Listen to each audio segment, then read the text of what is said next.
সুপ্রিয় শিক্ষার্থীরা, কেমন আছো তোমরা? অনলাইন ক্লাসে তোমাদের স্বাগতম। তো তোমরা যারা ক্লাস 9-10 ইংলিশ ভার্সনে পড়াশোনা করো, তোমাদের জন্য আজকের এই আলোচনাটা।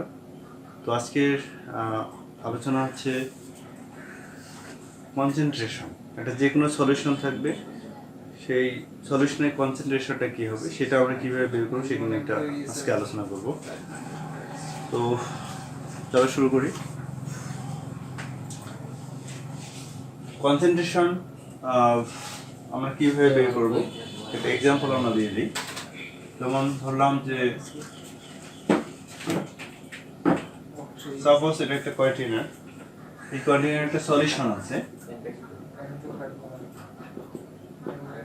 এখানে একটা সলিউশন আছে। এই সলিউশনটা আমরা ধরলাম সালফিউরিক অ্যাসিড H2SO4। এই কন্টেইনারের মধ্যে সালফিউরিক অ্যাসিডের একটা সলিউশন আছে। তো এই সলিউশনের তো একটা ভলিউম থাকবে, সেই ভলিউমটা হচ্ছে আমরা ধরে নিলাম 150 ml,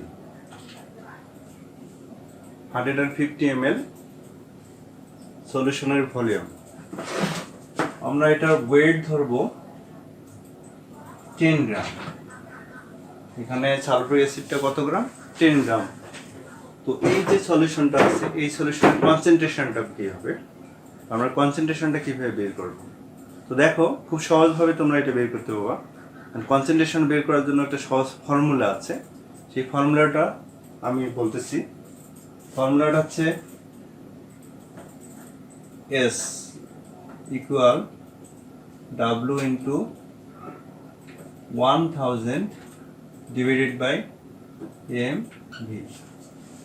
এটা হচ্ছে কনসেন্ট্রেশন বের করার একটা ফর্মুলা।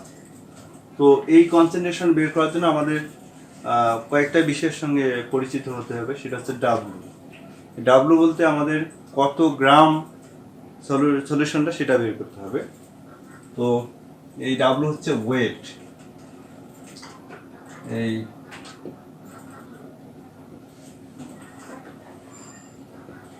ডাব্লু হচ্ছে ওয়েট, কত গ্রাম থাকবে সেটা আমরা দেখব।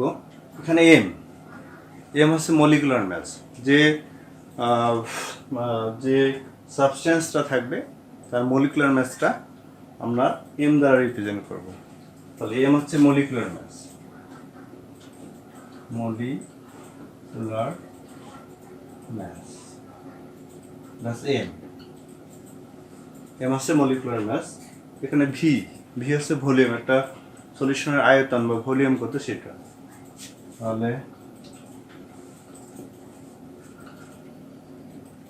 এখানে ভি হচ্ছে ভলিউম। তো এগুলো হচ্ছে আমাদের এই ফর্মুলার যে বিষয়গুলো আছে তার পরিস্থিতি। তো আমরা এই সালফিউরিক অ্যাসিডের কনসেন্ট্রেশন বের করব, যে আসলে এই সালফিউরিক অ্যাসিডের কনসেন্ট্রেশনটা কি হবে। তো দেখো, আমাদের এখানে অনেক ভ্যালু দেওয়া আছে। যেমন এখানে 10 গ্রাম দেওয়া আছে। 10 গ্রামটা আসলে কি ওয়েট, ডাব্লুর ভ্যালু। এখানে 150 ml দেওয়া আছে। এই 150 mlটা কি, মানে এই সলিউশনের ভলিউমটা কতটুকু।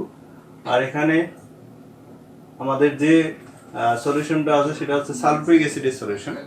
তো সালফিউরিক অ্যাসিডের মলিকুলার মাসটা তোমরা বের করে নিবে।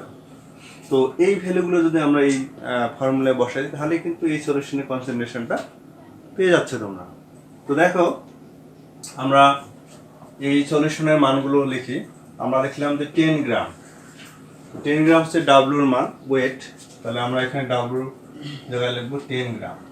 একটা বিষয় মনে রাখবা, এখানে ইউনিটটা কিন্তু গ্রামেই থাকবে। যদি এটা কেজি হয় তাহলে কিন্তু সেটা গ্রামে কনভার্ট করে নিতে হবে। তারপরে দেখো এম হচ্ছে মলিকুলার মাস। তো মলিকুলার মাস সালফিউরিক অ্যাসিডের H2SO4। এই সালফিউরিক অ্যাসিডের মলিকুলার মাসটা কি বা কত, খুব সহজেই জানো। মলিকুলার মাস হচ্ছে যে সালফিউরিক অ্যাসিডের যে অ্যাটমগুলো আছে, সেই অ্যাটমগুলো অ্যাটমিক মাস যদি টোটাল করো তাহলে সেটা হচ্ছে মলিকুলার মাস।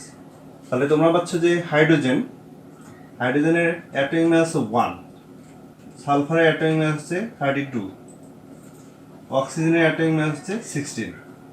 তো এগুলো যদি সবগুলো অ্যাটমিক মাসগুলো টোটাল করো তাহলে তুমি কি পাচ্ছ, মলিকুলার মাসটা পেয়ে যাচ্ছ। তো কীরকম হবে দেখো, আমি যদি সালফিউরিক অ্যাসিডের মলিকুলার মাসটা বের করি, তাহলে প্রথমে পাচ্ছি হাইড্রোজেনের অ্যাটমিক মাস 1, দেখতে হবে কয়টা হাইড্রোজেন। হাইড্রোজেন দুইটা, এই যে 2 দ্বারা মাল্টিপ্লাই করবে। তারপরে হচ্ছে সালফার। তো সালফারের অ্যাটমিক মাস হচ্ছে 32, তাহলে এটা এখানে 32। সালফার অ্যাটম কিন্তু একটি, এই জন্য এর সঙ্গে কোনো কিছু মাল্টিপ্লাই করার প্রয়োজন নেই। Plus oxygen. অক্সিজেন কত? অ্যাটমিক মাস 16, তাহলে এটা হচ্ছে 16। কয়টা অক্সিজেন আছে? 4টা, এই জন্য 4 মাল্টিপ্লাই করলো। তাহলে আমরা যদি টোটাল করি তাহলে তোমরা পাবা 98। এইটা হচ্ছে মলিকুলার মাস, সালফিক অ্যাসিডের মলিকুলার মাস। তাহলে আমরা এখানে মলিকুলার মাস কত পাবো না সালফিক অ্যাসিডের?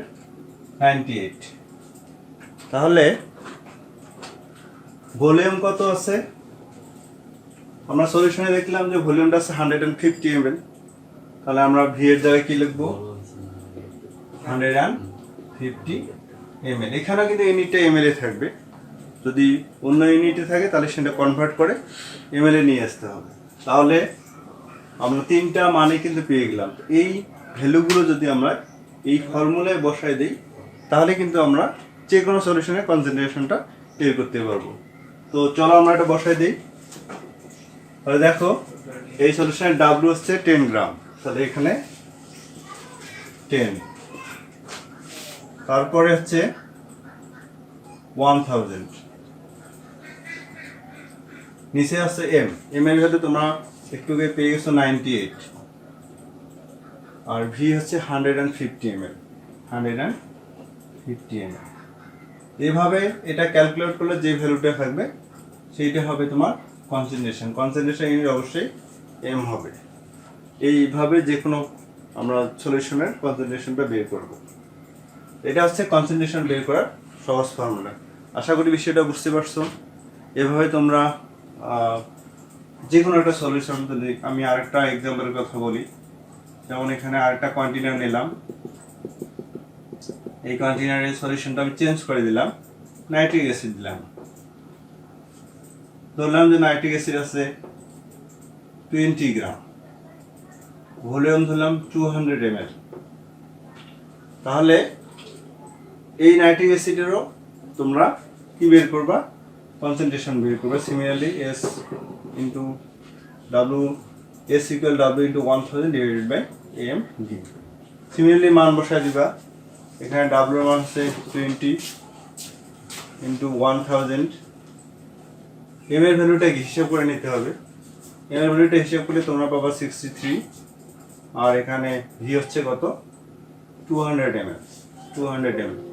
এটা ক্যালকুলেট করলে তোমরা নাইট্রিক অ্যাসিডের কনসেন্ট্রেশনটা পেয়ে যাচ্ছ। তো সুপ্রিয় শিক্ষার্থী, আশা করি বিষয়টা কমপ্লিটলি বুঝতে পারছো। বাসায় তোমরা এইভাবে প্র্যাকটিস করবে, যে কোনো সলিউশন নেবা, সেই সলিউশনের মানগুলো এই ফর্মুলায় বসায় দিলে তোমরা কনসেন্ট্রেশনটা বের করতে পারবে। Thank you so much.